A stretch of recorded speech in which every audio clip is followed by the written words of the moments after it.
Hace más de 50 años nacieron las máquinas arcade, esos templos oscuros iluminados por luces de neón donde el sonido de cientos de monedas chocando se mezclaban con los destellos de los monitores de la época. Aunque Computer Space dio el primer paso, fue Pong quien dio inicio a esta era. Dio un nuevo entretenimiento a la sociedad y nos dejó un recuerdo que nos marcó a todos. Pero si quieres saber cómo pasamos de los primeros píxeles, sonidos retro y botones gigantes a esta basura, acompáñenme a ver cómo esta industria se fue a la mierda. Comencemos.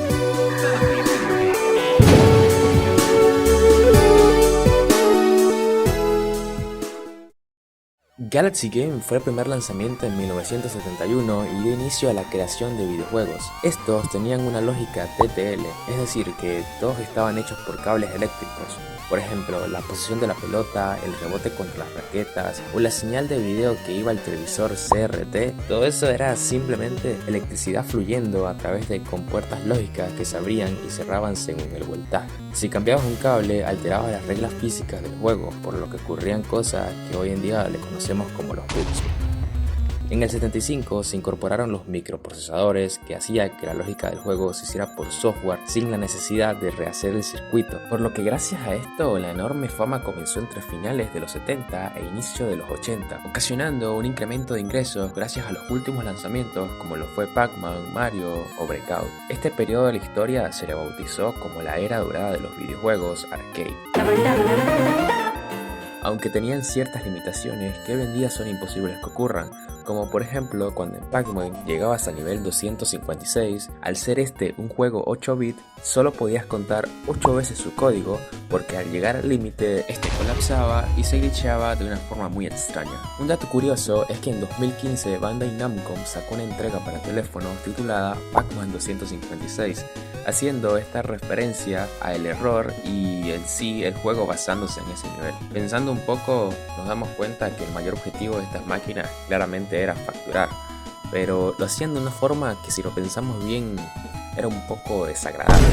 La inteligencia artificial estaba programada para leer los botones que presionabas antes de que tu personaje ejecutara la animación en pantalla. Esto básicamente le permitía al jefe esquivar o contraatacar con una precisión 100% matemática. Además que las animaciones que hacías solían ser largas a propósito para que los enemigos tengan una mayor chance de atacarte mientras tú estás en pleno golpe.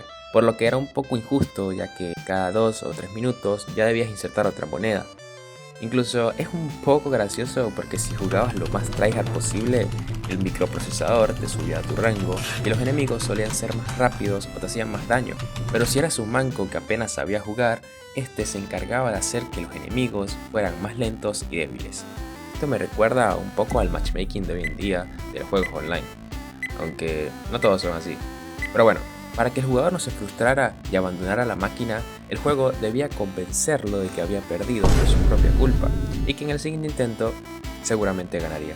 En la década de los 90, juegos como el Metal Slug reinaban en los arcades con su gran cantidad de explosiones, efectos y lo divertido que era. Hacía que insertar una moneda fuera adictivo. La época de la violencia estaba siendo el punto de venta más alto y beneficiante en los juegos, como por ejemplo en el lanzamiento de Mortal Kombat, que usaba actores reales grabados digitalmente para generar las caras. Los fatalities eran una bestialidad sangrienta, incluso estos llegando a ser amenazados por el Congreso de los Estados Unidos, obligándolos a crear el famoso ESRB. Que es la clasificación por edades que hoy en día todos conocemos. Antes de los 90, si el dueño de un local quería un juego nuevo, tenía que comprar un mueble entero que costaba miles de dólares. Pero en 1990, SNK revolucionó el mercado con el Neo Geo MVS. Era básicamente una consola donde el dueño solo debía comprar un solo mueble y para cambiar el juego simplemente abría la máquina e insertaba un cartucho enorme. Incluso algunos modelos permitían tener hasta 6 juegos insertados al mismo tiempo. Cuando las consolas finalmente superaron gráficamente a los arcades a principios de los 2000, los fabricantes se dieron cuenta de algo crucial. ya no eran solo expertos en venderte juegos, sino que eran expertos absolutos en diseñar máquinas para extraer dinero. Entonces, Konami redujo drásticamente la creación de los juegos AAA clásicos para convertirse en uno de los mayores fabricantes de máquinas tragamonedas en casinos de Las Vegas y Japón. SNK y Sega invirtieron masivamente en el mercado de las máquinas pachinko, un híbrido de pinball y tragamonedas muy popular en Asia, utilizando las licencias de sus juegos nostálgicos para atraer a los adultos que crecieron en los 90. Ahora debías sacar dos símbolos idénticos y rezar para que el último también sea idéntico, ya que los juegos te hacían sentir que tenías el control, porque tú presionabas ese botón, pero en realidad todo era un cálculo matemático para hacerte pensar que en la próxima jugada sí ganarías el premio.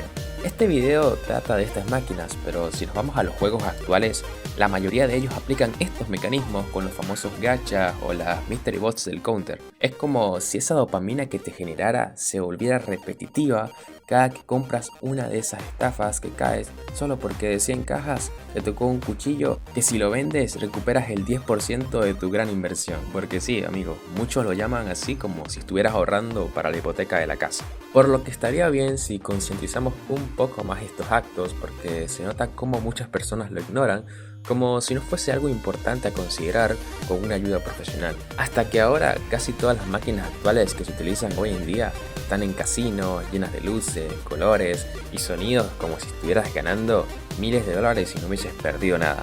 Es como si todo TikTok estuviera en cada cajón de esos, haciéndote adicto a pagar y pagar hasta recuperar algo del dinero que perdiste. Hoy en día considero que esto es un problema real que está afectando a miles de personas a diario y sigue siendo legal, como si no fuera algo que esté dañando a la sociedad. Hay miles y miles de vicios hoy en día, pero este sin duda alguna es algo muy fuerte y también complicado de salir, ya que una vez entras ya no hay vuelta atrás.